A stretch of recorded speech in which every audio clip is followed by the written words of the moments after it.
මේ වීඩියෝ එකේ කතා කරන්නේ දෛශික වලින් අහලා තියෙන හොඳම මට්ටමේ MCQ 10ක් ගැන. එතකොට ඔයාලත් දන්නවා ඇති සමහර ස්කෝල් වල ටර්ම් ටෙස්ට් පේපර්ස් තියෙනවා. ඊටාම හොඳ මට්ටමේ ඒවනේ. අන්න ඒ වගේ ටර්ම් ටෙස්ට් පේපර්ස් කිහිපයක අහලා තියෙන දෛශික වල හොඳම මට්ටමේ MCQ 10ක් තමයි අපි අද කතා කරන්නේ. එතකොට PDF එක දාලා තියෙනවා මම Telegram channel එකට. ඉතින් Telegram channel එකට join වෙලා නැත්නම් join වෙලා ඉන්න.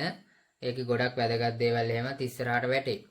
ඊට පස්සේ PDF එකේ link එක මම මේ වීඩියෝ එකේ description එකෙත් add කරලා දෙන්නම්. එතනින් ළමයට ගන්න පුළුවන්. පළවෙනි ප්‍රශ්නේ බලමු. පළවෙනි ප්‍රශ්නේ තියෙනවා P හා Q දෛශික දෙකක් පහත ආකාරයට දී ඇත කියලා P දෛශිකය A ධන B කියලා දීලා තියෙනවා. Q දෛශිකය A ඍණ B කියලා දීලා තියෙනවා.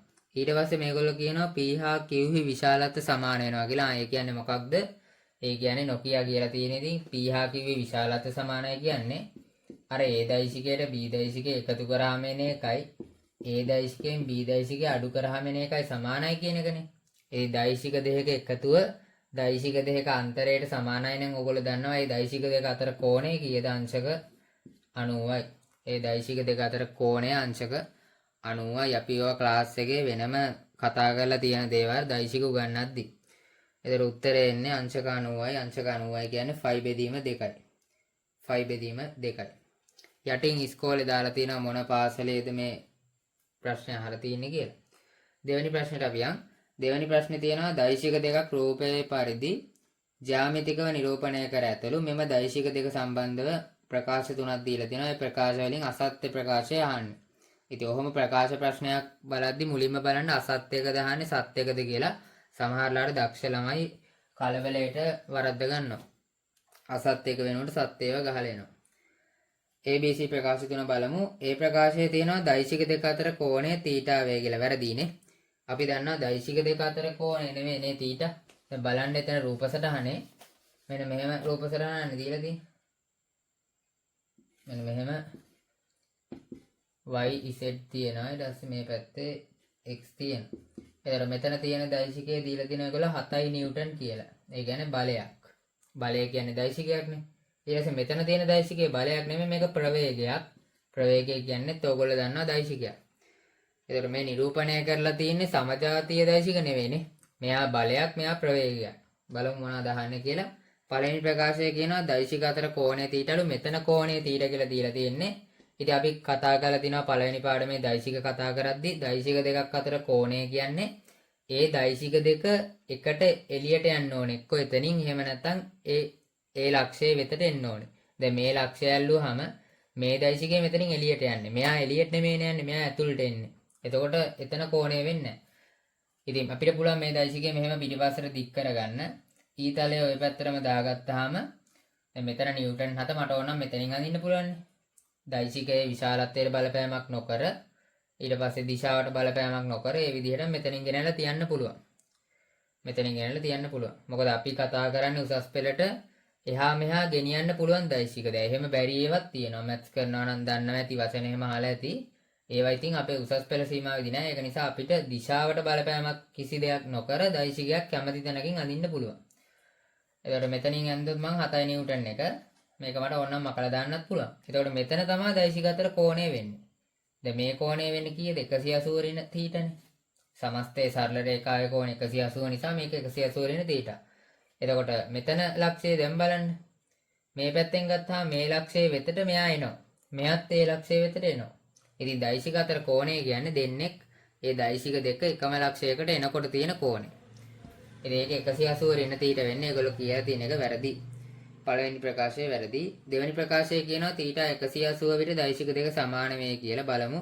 θ 180 විට දෛශික දෙක සමාන වේලු. ඒක ගැන මොකද්ද කියන්න පුළුවන්? නෑ දෛශික දෙක සමාන වෙන්නේ නෑ නේ. දැන් බලන්න. θ 180ක් කරමුකෝ අපි. මෙන්න මේ තියෙන කෝණය ඔන්න තියෙනවා θ. මම මේ θ ව 180ක් කරන්න යන්නේ. මෙයාව මෙහෙම දිගහැරලා ගන්න වෙනවනේ අපිට මේ පැත්තටම. ඒතර θ 180ක් කරාම තේරුම් ගන්න මේ දෛශිකය මෙන්න මේ පැත්තට වදින්නේ. 7යි ms ඍණ එක දෛශිකය මෙන්න මෙහෙට වඩින්නේ. x අක්ෂය මෙහෙට එනවනේ. මේක අතින් අල්ලලා මෙහෙට කරන්න තියෙන θ 180ක් වෙනකම්. ඒ θ 180 වුණාට පස්සේ මේ දෛශික දෙක සමානයි කියලා කියනවා. වැරදි. ඕගොල්ලෝ ඉගෙනගෙන තියෙනවා තියරි ක්ලාස් වල රිවිෂන් ක්ලාස් වල අපි මේ කොටස් කතා කරලා ඉවරයි. දෛශික දෙකක් සමාන වෙන්න නම් මොනවාද වෙන්න ඕන දේවල්? ඒවල විශාලත්ව සමාන වෙන්න ඕනේ, ඒවල දිශා සමාන වෙන්න ඕනේ, ඊට අමතරව ඒවා සමජාතීය වෙන්න ඕනේ. එතකොට මේ දෛශික දෙකේ විශාලත්ව සමානයි, දිශා සමානයි. මෙතෙන්ට ගත්තාම මේක දිශාව සමානයිනේ. හැබැයි තේරුම් ගන්න සමජාතීය නෙවෙයිනේ. මේක බලයක්, මේක ප්‍රවේගයක්. එහෙනම් මේ දෛශික සමාන වෙන්නේ නැහැ. එතකොට ඒක වැරදි. ඊට පස්සේ අවසාන ප්‍රකාශයේ තියෙනවා දෛශික දෙකේ සංප්‍රයුක්තයේ XZ බේ කියලා බලමු. දෛශික දෙකේ සංප්‍රයුක්තයේ XZ බේ. ඉතින් ඕගොල්ලෝ දන්නවා ත්‍රිකෝණ නියමයට අනුව බැලුව ගමන් ළමෙක් කියයි ඕනනම් මෙතන ඉඳන් මෙතෙන්ට තමයිනේ සංප්‍රයුක්තය යන්නේ XZ තමයිනේ කියලා. මොකද්ද තියෙන අවුල? මෙතන මේ සමජාතීය දෛශික නෙවෙයිනේ. මේක ප්‍රවේගයක්, මේක බලයක්. බලයක් සහ ප්‍රවේගයක් අපිට එකතු කරන්න බෑ. ඒක නිසා තේරුම් ගන්න මේ ප්‍රශ්නේ අහලා තේරුමක් නැහැ. එතන එහෙම එකක්. ඒක එකතු කරන්න බෑ අපිට. බලයකට ප්‍රවේගයක් එකතු කරන්න බෑනේ. ඒ වගේ තමයි. එතකොට ඔතන ඒකත් වැරදි කියලා තමයි අපිට ගන්න වෙන්නේ. ඒතර උත්තරේ වෙන්නේ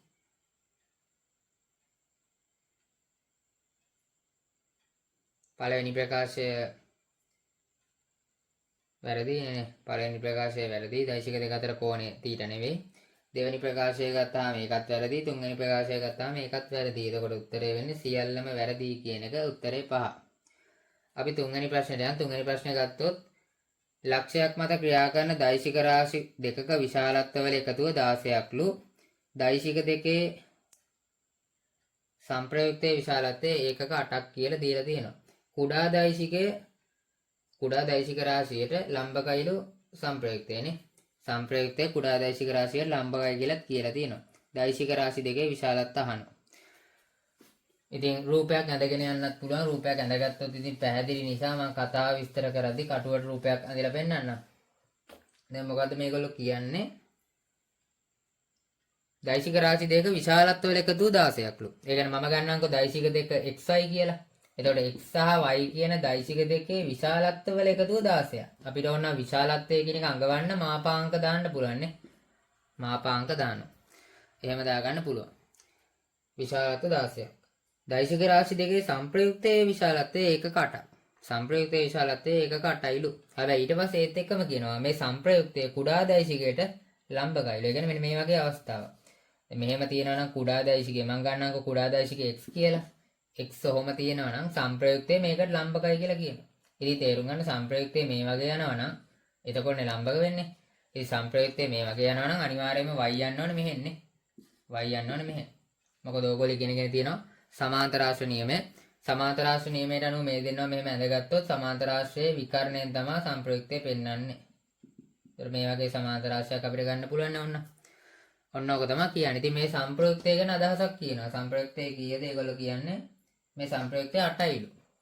සංප්‍රයුක්තය 8යිලු. මම r කියලා දාගන්න. r 8යිලු. ඉතින් මේ වයිමනේ මෙතන ඉන්නේ. මම කතා කරා උසස් පෙරදී අපි කතා කරන දෛශික දිශාවට බලපෑමක් නොකර එහාට මෙහාට ගෙනියන්න පුළුවන්. එතකොට මෙතන තියෙන දෛශිකය මම මෙතනින් ඕනනම් දාන්න පුළුවන්. මොකද සමාන්තර ආශ්‍රයක ඕගොල්ලෝ දන්නවා සම්මුඛ පාදේ සමානයි කියලා. එහෙනම් y තමයි මෙතනින් නිරූපණය වෙන්නේ. ඉතින් මේක දැන් මට ඕනම් මකලා දාන්න පුළුවන්. ඉතින් මේක මකලා දැම්මොත් ත්‍රිකෝණ නියමයෙන් තර්ක කරොත්. ත්‍රිකෝණ නියමයෙන් තර්ක කරොත් එහෙම නැත්නම් පයිතගරස් දාන්න පුළුවන් අපිට ඔතෙන්ට. පයිතගරස් දාන්න පුළුවන් නේ. දැන් මේ පාදය 8යි. මේ පාදයේ දිග y, මේ පාදයේ x. දෛශික නිරූපණය කරනවා නම් පාදයකින් ඒ පාදයේ දිගට සමානුපාතිකයිනේ දෛශිකේ. එතකොට අපිට පාදයේ දිග ලෙස සලකලා ගන්න පුළුවන්. එතකොට මට පයිතගරස් දාන්න පුළුවන් මේකට y වර්ගය සමානයි r වර්ගය ධන x වර්ගය. r වර්ගය කියන්නේ 64යි ධන x වර්ගය සමානයි y වර්ගය. ඉතින් ඊට පස්සේ අපිට ඕන 64 එක පැත්තකට ගත්තොත් මේ පැත්තේ එනවා y වර්ගය ඍණ x වර්ගය කියලා.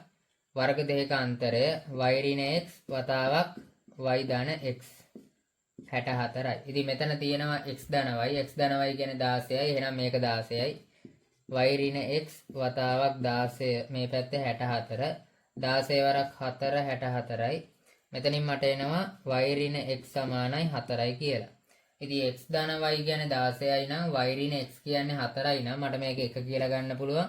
මේක 2 කියලා අරගෙන සමගාමී ටයිප් එකට සුළු කරන්න පුළුවන්. කෙලින්ම මේ දෙන්න එකතු කරොත් x කැපිලා යනවා. 2y සමානයි 2y සමානයි 20යි කියලා එනවා. y සමානයි 10යි කියලා එනවා. මේ y කියන්නේ 10යි නම් x කියන්නේ 6යි නේ. x කියන්නේ 6යි. එතකොට උත්තරේ තියෙනවා. පිළිතුර තියෙනවා. පිළිතුර 4. ඊට පස්සේ 4 වෙනි ප්‍රශ්නේ බලමු අපි.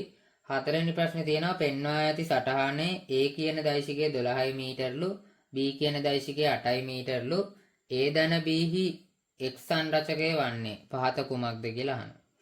A ධන B හි x සංරචකය වන්නේ පහත කුමක්ද කියලා අහනවා. ඉතින් මම රූප සටහන ඇඳගෙන කතාවට යන්නම්. දැන් මේ ඕනම ගානක් ක්‍රම දෙක තුනකට හදන්න තියෙන්නත් පුළුවන්. මම ලේසිම ක්‍රමෙන් තමයි කතා කරගෙන යන්නේ.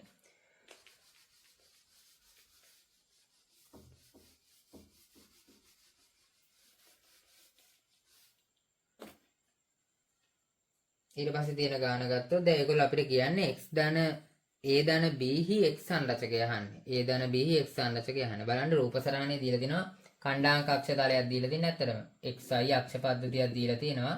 ඒ අක්ෂ පද්ධතියේ අපිට මෙන්න මෙහෙම a කියන දෛශිකයේ අංශක 45ක කෝණයකින් ඇදලා පෙන්නලා තියෙනවා. මෙයාලු a කියලා කියන්නේ. ඉතින් a කියන එක්කෙනා 12 මීටර කියලා ගාන කියනවා.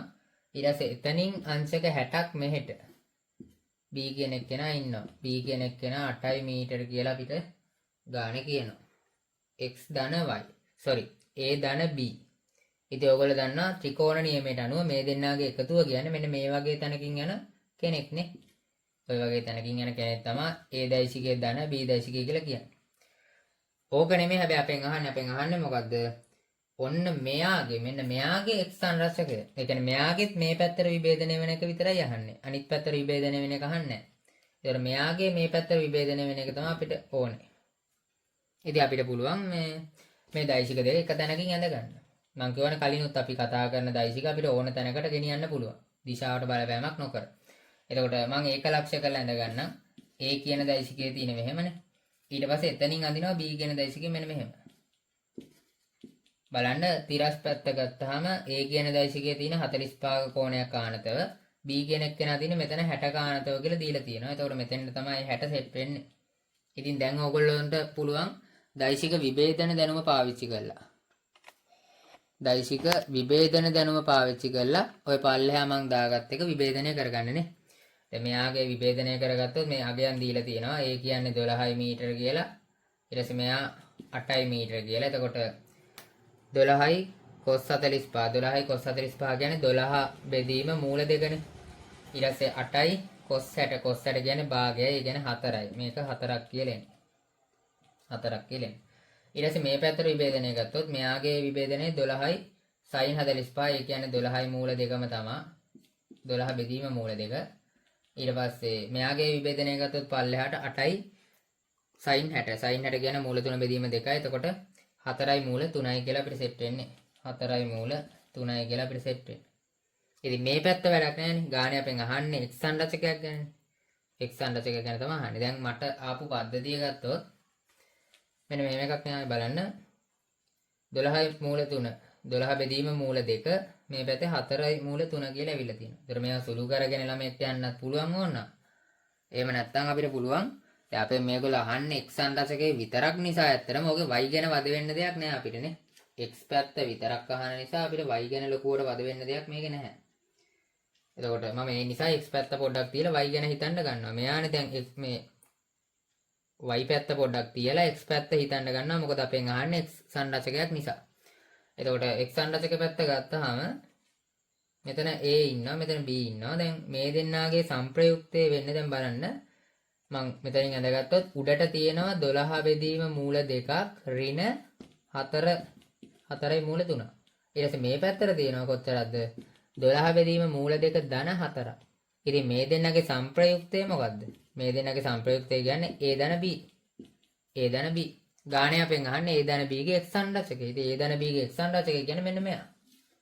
ගානේ අපෙන් අහන්නේ a ධන b නෙමෙයි a ධන b ගේ x සංරචකය. a ධන b වුණනම් ඔයාලට සිද්ධ වෙනවා පයිතගරස් දාන්න. පයිතගරස් දාන්න දෙයක් නැහැ. මේක නෙමෙයි අහන්නේ මෙයා.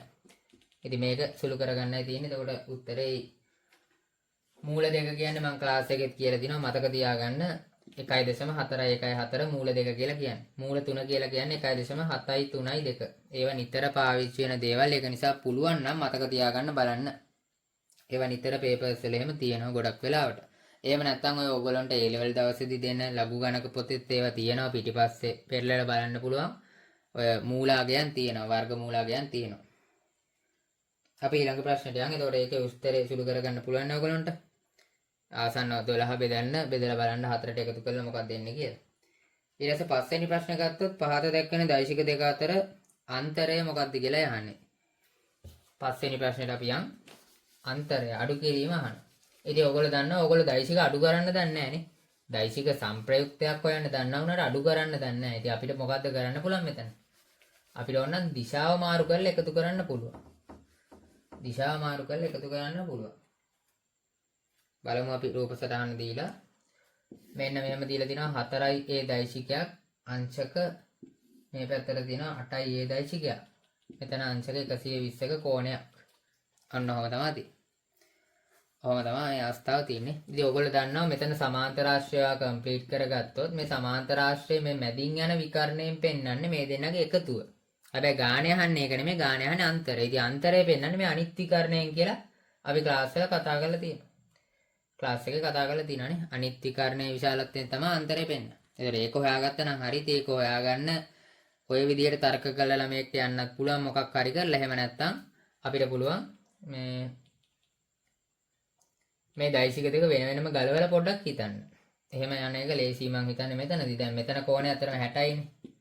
මෙතන කෝණය අංශක 60යිනේ. සුළු කෝණය. එතකොට මේ 4 කියන දෛශිකය 4යි a කියන දෛශිකයේ තියෙන අංශක 60ක ආනතියකින්. ඊට පස්සේ අනිත් පැත්තට 8යි a දෛශිකයේ තියෙන මෙන්න මෙහෙම. ඉතින් මේ දෙන්න එකතු කිරීම නෙමෙයි අපෙන් අහන්නේ අන්තරය. මේ දෙන්නගේ අඩු කිරීම. ඉතින් අඩු කිරීම කියන එක අපි දන්නේ නැහනේ. දෛශික දෙකක් අඩු කරන්න අපි දන්නේ නැහැ. අපි දන්නේ එකතු කරන්න. මට පුළුවන් මෙහෙම කරන්න මේක එකතු කිරීමක් කියලා දාගෙන මෙතන ඍණ 8a කියලා දාගන්න. ඉතින් අනිත් පැත්තට ඔයගොල්ලෝ දන්නවා ඍණ 8a කියන්නේ අනිත් පැත්තට තියෙන 8a දෛශිකයක්. දෛශිකයක් ඍණ ලකුණකින් ගුණ කරනවා කියලා කියන්නේ ඒකේ දිශාව පැත්ත මාරු වෙනවා කියන එක අපි කතා කරලා තියෙනවා. ඒතර ඍණ 8a කියන එක මට කෙලින්ම 8a කියලා ලියා ගන්න පුළුවන් මේ දිශාව මාරු කරලා. මේ දෙන්න එකතු කරන්න ඇති. අන්තරය ඇහුවේ අන්තරය අහන එක අපි ධන කියලා දාලා මෙතන ඍණ 8a කියලා දාගත්තා. මේක අනිත් පැත්ත ගැව්වහම ඍණ කියන එක නැති වෙනවා. ඉතින් ওই දෙක එකතු කරා නම් අපේ උත්තරය එනවා. අපෙන් අහන කෙලින්ම මේගොල්ලෝ සංප්‍රයුක්තය නේද? ඔව් අන්තරය නහන්නේ. ඒතර අන්තරය එනවා මේ දෙකේ සංප්‍රයුක්තයෙන්. එතකොට විභේදන ක්‍රමයට ගන්න පුළුවන් ළමයෙක්ට කැමති විදියක්. විභේදන ක්‍රමයෙන් ගත්තොත් ඉතින් මේක 8යි a මේ පැත්තට මෙයාගේ විභේදනය 4යි a cos 60. cos 60 කියන්නේ භාගයයි 2යි a. 2යි a 8යි a කියන්නේ මේ පැත්තට 10යි a 10යි a දෛශිකයක්. ඊට පස්සේ මේ පැත්තට මෙයාගේ එකක් තියෙනවනේ 4යි a sin 60. sin 60 කියන්නේ මූල 3 බෙදීම 2යි. ඒ කියන්නේ 2යි මූල 3යි. 2යි මූල 3යි a. 2යි මූල 3යි a. ඔය දෙකේ සංප්‍රයුක්තය අපෙන් අහන්නේ. මේ දෙකේ සංප්‍රයුක්තය අපෙන් අහන්නේ නේ. ඔය දෙකේ සංප්‍රයුක්තය තමයි අපෙන් ඒගොල්ලෝ අහන්නේ. එතකොට සුළු කරලා ගන්න පුළුවන් නේද ඒක? ඔය දෙකේ සංප්‍රයුක්තය අපිට පයිතගරස් දාන්න පුළුවන්. පයිතගරස් දාලා උත්තරයට යන්න පුළුවන්. ගත්තොත් එහෙම මේක මම r කියලා ගත්තොත් r සමාන වෙන කීයටද? 2යි මූල 3 වර්ගය කියන්නේ 4 4ක් 3 12යි 12යි a වර්ග ධන 10යි a වර්ග කියන්නේ 100යි a වර්ගනේ. මේකේ වර්ගමූලය කියන්නේ 112යි a වර්ගයේ වර්ගමූලය කියන්නේ 112 වර්ගමූලයේ වතාවක් a. බලමු අපි උත්තර හැම එකම වගේ නේ 4ක් එළියේ තියෙනවා. සමහර ඒවාල 2ක් එළියේ තියෙනවා. ඉතින් 2 ගැන හිතලා ගන්නත් පුළුවන්. එහෙම නැත්නම් 4ක් එළියේ තියෙනවා කියන්නේ වර්ගමූලය ඇතුලේ 16ක් තියෙන්න බෑ. 4 එළියට ගන්න පුළුවන් 16ක් තියෙනවා නම් ඇතුලේ. ඒතර මෙතන ගත්තොත් 112 කියලා කියන්නේ 16 වරක් කීයද? 112 කියලා කියන්නේ 16 වරක් 7 නේ. ඒතර 16 වරක් 7 112යි. එහෙනම් අපිට පුළුවන් එළියට අදින්න 16 එළියට ගත්තාම 7යි කියලා එන්නේ 4නේ. 4යි මූල 7යි උත්තරේ දෙවෙනි එක උත්තරේ 2. ඊට පස්සේ 6 වෙනි ප්‍රශ්නෙට අපි යන් 6 වෙනි ප්‍රශ්නේ තියෙනවා පහත ABC ත්‍රිකෝණයක පාද වලින් දෛශික නිරූපණය වේ M ලක්ෂය. M ලක්ෂය AC පාදයේ මත පිහිටන්නේ AM ට MC කියන ඒවා 3ට 2 අනුපාතයෙන් පිහිටන විදියටලු. M සිට A දෛශිකයේ සොයන්න කියලා අහනවා. ඒ කියන්නේ M A දෛශිකයේ කීයද කියලා අහන්නේ. ඒක මැත්ස් කරන අයට නම් ඊටාම ලේසි ඇති. මැත්ස් වල දෛශික පාර්ට් එකක් තියෙන නිසා. ගොඩක් වෙලාවට මැත්ස් වල තමයි අදහස් පාවිච්චි වෙන්නේ වැඩිපුර. මෙතන ෆිසික්ස් වලටත් අහලා තියෙනවා. එතකොට මේ ගානේ අපෙන් අහන්නේ MA දෛශිකය කීයද කියලා. ඉතින් අපිට physics දැනුමෙන් හදන්න පුළුවන් මේක.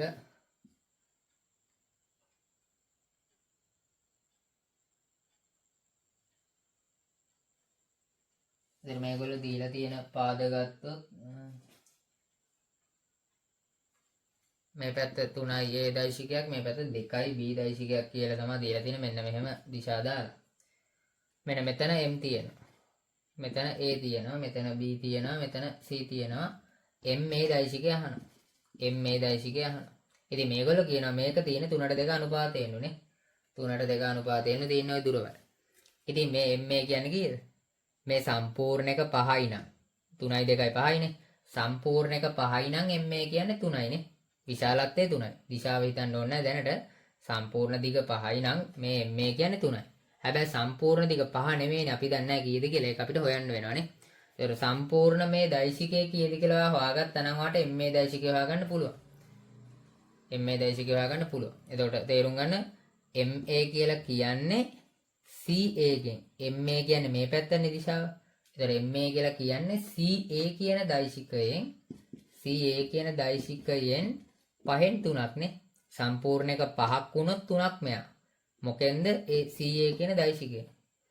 එහෙනම් මේක සුළු කරගන්න විතරයි තියෙන්නේ. ඉතින් CA කියන දෛශිකය නිකම්ම කියන්න පුළුවන් ඕගොල්ලන්ට. මෙතන බැලුව ගමන් පේනවා CA. AC කියන දෛශිකය මොකද්ද? 3යි A ධන 2යි B. AC කියන්නේ 3යි A ධන 2යි B නම් CA කියන්නේ ඍණ 3යි A ධන 2යි B නේ. මේක වතාවක් 3 බෙදීම 5. ඔක තමයි උත්තරේ වෙන්නේ. උත්තරේ 4 වෙනි එකනේ. උත්තරේ 4 වෙනි එක. අපි ඊට පස්සේ ප්‍රශ්නෙට යන් 7 වෙනි ප්‍රශ්නේ. 7 වෙනි ප්‍රශ්නේ තියෙනවා A ලක්ෂයේ තිබූ වස්තුවක් මත ක්‍රියා කරන බල සටහනක් රූපයේ තියනවලු අංශුවේ චලිතය පිළිබඳ කවර ප්‍රකාශයක් සත්‍ය වේද කියලා මේගොල්ලෝ අපෙන් අහනවා. බලමු අපි එකක් ටක් ගාලා. එතකොට දෛශික 4ක් තියෙනවා. 1 2 3 4ක් තියෙනවා. ඉතින් මේ දෛශික 4ේ සම්ප්‍රයුක්තයේ තියෙන්නේ කොහෙද කියලා හොයාගත්තා නම් හරිනේ. සම්ප්‍රයුක්තයේ තියෙන්නේ කොහෙද? මේ පැත්තට තමයි මේ වස්තුව යන්නේ. නිකන් හරි සම්ප්‍රයුක්තයේ බිඳුවක් වුණොත් ඉතින් වස්තුව කොහෙටවත් යන්නේ නැහැ. එතකොට උත්තරේ 5 වෙන්නත් පුළුවන්. බලමු අපි. මෙහෙම උඩට දෛශිකයක් දීලා තියෙනවා. මේ දෛශිකය නිව්ටන් 12ක් කියලා දීලා තියෙනවා. ඊට පස්සේ මේ පැත්තෙන් දෛශිකයක් යනවා 3යි මූල 3යි නිව්ටන් කියලා. ඊට පස්සේ ආයතරයක් මෙතනින් මෙහෙම දෛශිකයක් නැහැනේ. මේ පැත්තෙන් දෛශිකයක් යනවා අංශක 45ක් ආනතව. මේ දෛශිකය 15යි මූල 3යි. ඊට පස්සේ එහා පැත්තේ දෛශිකයක් තියෙනවා මෙන්න මෙතනින් 10යි මූල 10කනේ. නිව්ටන් 10ක බලයක් තියෙනවා. ඔන්න ඒ සෙට් එකේ සම්ප්‍රයුක්තය අපි හොයාගමු ටක් ගාලා. ඉතින් සම්ප්‍රයුක්තය හොයාගන්න ලේසිම ක්‍රමය තමයි බල විභේදනයනේ. බල විභේදනය කරන්න පුළුවන් තිරස් බල සහ සිරස් බල විභේදනය කරලා බලමු ටක් ගාලා. මෙතන කෝණය දීලා තියෙනවා මේගොල්ලෝ 45යි කියලා. බලමු. දැන් 3යි මූල 3. 3යි මූල 3 මෙහෙට විභේදනය කරාම එන්නේ මොකද්ද? මේ පැත්තට එනවා 3යි මූල 3යි cos 45. මම කෙලින්ම ලියනවා. cos 45 කියන්නේ 1 යට මූල 2යි. ඒතර යටට මූල 2 දාගන්න පුළුවන්. අර මූලය පොදු නිසා කෙලින්ම 3 බෙදීම 2 සමස්ත මූලය කියලා දාගන්න පුළුවන් නේ. මම ඒකම ලියන්නම් කෙලින්ම. 3 බෙදීම 2 සමස්ත මූලය. ඊට පස්සේ මෙයාවත් විභේදනය කරනවා ටක් ගාලා. මෙයාව විභේදනය කරොත් එන්නේ 15යි මූල 3යි cos 45. 15යි මූල 3යි cos 45 ගැන ආයසරයක් අර මූල 3 බෙදීම මූල 2ක් සෙට් වෙන්නේ. ඒ වගේම එතකොට මෙතෙන්ට 15යි 3 බෙදීම 2 මූලයක් සෙට් වෙනවා. ඉතින් 15යි 3යි එකතු කරාම 18යිනේ මෙතන 3 බෙදීම 2 මූලය පොදුයිනේ. ඒක නිසා මේ දෙන්නගේ සමස්තය මට කෙලින්ම ලියන්න පුළුවන් එකපාර 18යි මූල 3 බෙදීම 2යි කියලා. ඉතින් මේ දෛශිකය මේ පැත්ත යනවා. ඊට පස්සේ මෙයා පැත්තටත් එනවා කෑල්ලක් නේ. මේ පැත්තට එන කෑල්ල මොකද්ද? පල්ලෙහාට. මෙතන තිබි 15යි මූල 3න්නේ 15යි මූල 3යි sin 45. ඒ කියන්නේ තර ඒ වගේම කෑල්ලක් තමයි එන්නේ පල්ලෙහාටත් මෙන්න මෙහෙම. ඊට පස්සේ මේක මකන්න පුළුවන් අපිට. ඊට පස්සේ මේ දෛශිකයේ මේ පැත්තට සෙට් වෙන එකක් තියෙනවා. ඒතකොට ඒක 12ට ගෙලින්ම එකතු වෙනවා. 12 ධන මෙයාගේ මේ පැත්තට සෙට් වෙන එකත් 3යි මූල 3 බෙදීම 2ක්ම තමයි. එහෙනම් 3යි මූල 3 බෙදීම 2ක්. ඔන්න ඔහොම එකක් තමයි සෙට් වෙන්නේ. මේ දැයිදී සුළු කරගෙන ඉවරයි ගොඩක් දුරට. දැන් අපෙන් අහන්නේ මොකද්ද කියලා බලන්න. අපෙන් අහන්නේ මේ අංශුව යන පැත්ත. ඒතකොට මේ පද්ධතිය අපි සුළු කරගෙන වැඩක් නැහැ. දල වශයෙන් මොකක්ද පැත්ත කියලා තීරණය කරන්න පුළුවන් නම් ඇතිනේ. දැන් බලන්න මෙතන තියෙන්නේ මොකක්ද කියලා. 3 බෙදීම 2 මූලය. ඉතින් ඔයගොල්ලෝ දන්නවා 1 මූලය කියන්නේ 1යි. 2 මූලය කියන්නේ දැන් අදත් මම කිව්වා දැන් ගණක් හදද්දිත් 1.41 ඉතින් දෙකේ මූලය කියන්නේ මේක නම් එකේ මූලය කියන්නේ මේක නම් 1 දශම ගාණක් නේ 3 බෙදීම දෙකෙන් එන්නේ 1.5 1.5 මූලය කියන්නේ මේ දෙක අතර අගයක් මේ දෙක අතර කියන්නේ 1 දශම ගාණක් එන්නේ ඉතින් 3 1 දශම ගාණකින් ගුණ වුණාම 3ට වඩා පොඩ්ඩක් වැඩි සංඛ්‍යාවක් එන්නේ එතකොට ආසන්නව 12ට 3ක් එකතු කරොත් 15යි හැබැයි මෙතන 1 දශම ගාණක් සෙට් වෙන නිසා තේරුම් ගන්න 15ට වඩා පොඩ්ඩක් වැඩි අගයක් එන්නේ එතකොට මෙතනත් 15යි 3 බෙදීම දෙකකුත් තියෙනවානේ. ඒතර මෙතෙන්ටත් එන්න ඇත්තටම 15ට වඩා පොඩ්ඩක් වැඩි අගයක්. ඒතර මොකද්ද වැඩි අගය කියලා හරියට තෝරගන්න. ඉතින් ඊටාම ලේසි පල්ලෙහා එක වැඩි. කොහොමද මම ඒක කිව්වේ? මෙතන 15යි 3 බෙදීම දෙකේ මූලයක් තියෙනනේ. අර 1 දශම ගාන කියන එක සම්පූර්ණ 15 ඉලක්කමටම පොදුයි. හැබැයි මෙතන මේකට විතරනේ 1 දශම ගානෙන් ගුණ වෙන්නේ. මේක ගුණ වෙන්නේ නැහනේ. මේකත් 1 දශම ගානෙන් ගුණ වුණා නම් තමයි 12යි 3යි 15යි කියලා 15 එළියට ඇදලා 3 බෙදීම දෙකේ මූලය මේ වගේ තියන්න පුළුවන්. ඉතින් මෙතන මෙයාට එකක් නැති නිසා මෙතනින් සුළු වෙලා එන ඉලක්කම අනිවාර්යයෙන්ම මීට වඩා අඩුයි කියන එක ළමයෙක්ට තේරෙන්න ඕනේ. ඒතර මේකට වඩා මේක වැඩි. ඒක නිසා සම්ප්‍රයුක්තය මම සුළු කරන්න යන්නේ ගානේ අහන්නේ නැහනේ. ගානේ අහන්නේ දිශාවක් විතරයි. එතකොට මේක යන්නේ මේ පැත්තට කියන එක තේරුම් ගන්න සම්ප්‍රයුක්තය. ඊට පස්සේ මේ දෙන්න ගත්තොත් අක් ගාලා කියන්න පුළුවන් 18 1 දශම ගානකින් ගුණ වෙනවා. ඒතර මේ පැත්තේ 18ටත් වඩා පොඩ්ඩක් වැඩි අගයක් එන්නේ. ඉතින් 10ට වඩා ඒක කොහොමත් විශාලයිනේ. ඉතින් අවසානයේ මෙහෙම පද්ධතියක් එන්නේ. මේකේ සම්ප්‍රයුක්තය ගත්තොත් මෙන්න මේ වගේ දිශාවකට යන්නේ. හැබැයි තේරුම් ගන්න මෙයා විශාල වැඩි මෙයාට වඩානේ. මෙතන තිබ්බේ 15යි ගාණක් 15යි දශම ගාණක් සෙට් වෙන්නේ. මෙතන 18යි ගාණක් තිබ්බේ. 18යි ගාණක් තියෙන. හරියට අගයන් සුළු කරගෙන යන්න ඕනේ නැහැ. 18ට වඩා පොඩ්ඩක් වැඩි වෙයි ඕක. එතකොට මෙයා විශාල නිසා ඔයගොල්ලෝ දන්නවා සම්ප්‍රයුක්තය යන්නේ විශාල බලයට නගින්නේ. විශාල බලයට කිට්ටුවෙන් තමයි සම්ප්‍රයුක්ත යන්නේ මෙන්න මේ වගේ. ඒතර අංශක 45කින් නෙවෙයි යන්නේ. අංශක 45න් යන්නේ දෛශික දෙක සමාන නම් දෛශික දෙක අසමානයි නම් වැඩි බලයට කිට්ටුවෙන් තමයි යන්නේ. එහෙනම් උත්තරේ විදියට අපිට ගන්න වෙන්නේ පළවෙනි උත්තරේනේ. AF ඔස්සේ චලනය වේ කියලා තමයි ගන්න වෙන්නේ. AF ඔස්සේ චලනය වේ කියලා තමයි ගන්න වෙන්නේ. මොකද AE කියලා ගන්න බෑ. AE කියන්නේ අංශක 45 ඊට වඩා එහාන් යන්නේ. එතකොට AFට කිට්ටුවෙන් තමයි යන්නේ. උත්තරේ 1. ඊට පස්සේ අපි ඊළඟ ප්‍රශ්නේ 8 වෙනි ප්‍රශ්නෙට ගියොත් අක් ගාලා 8 වෙනි ප්‍රශ්නේ තියෙන්නේ සවිදි ෂඩාශ්‍රයක කතාවක්.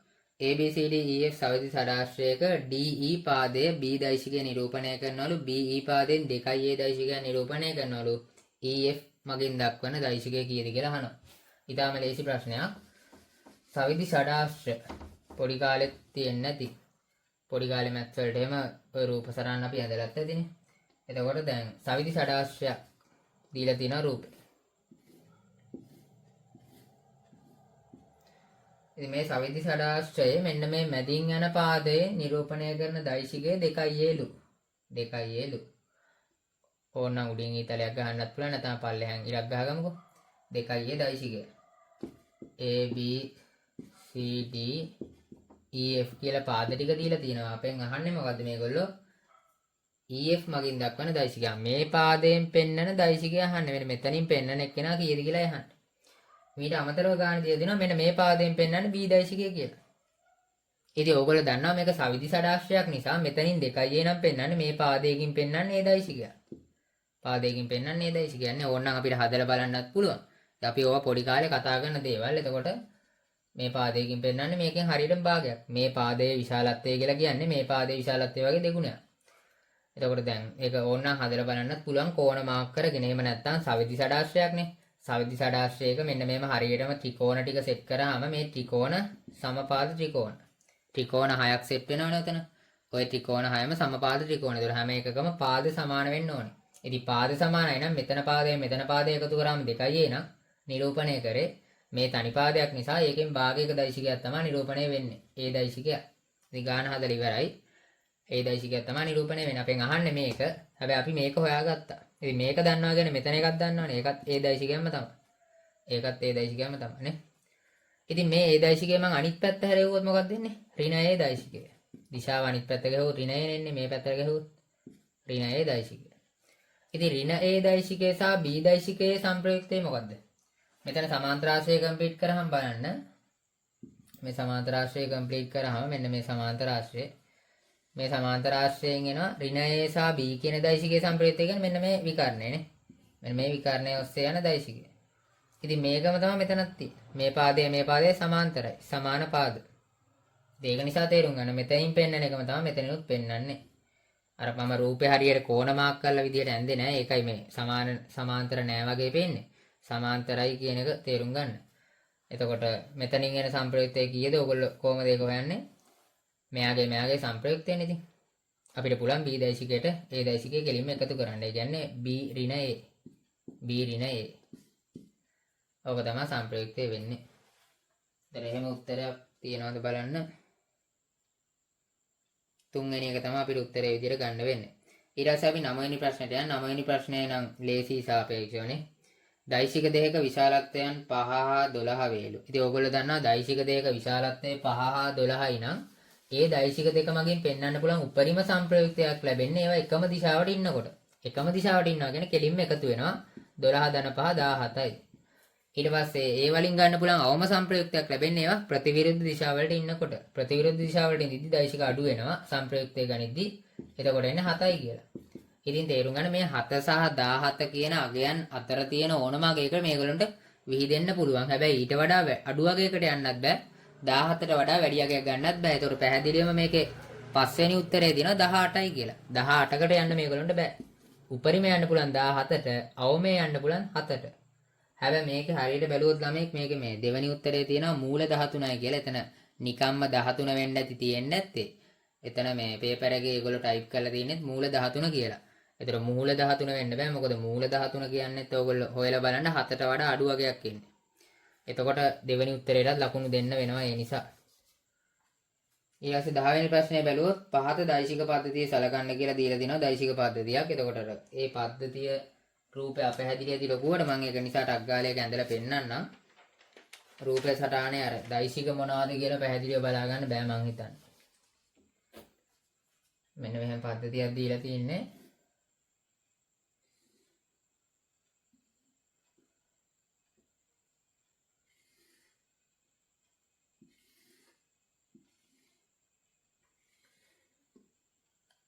මෙතන කෝණය දීලා තියෙනවා මේගොල්ලෝ θ1 කියලා.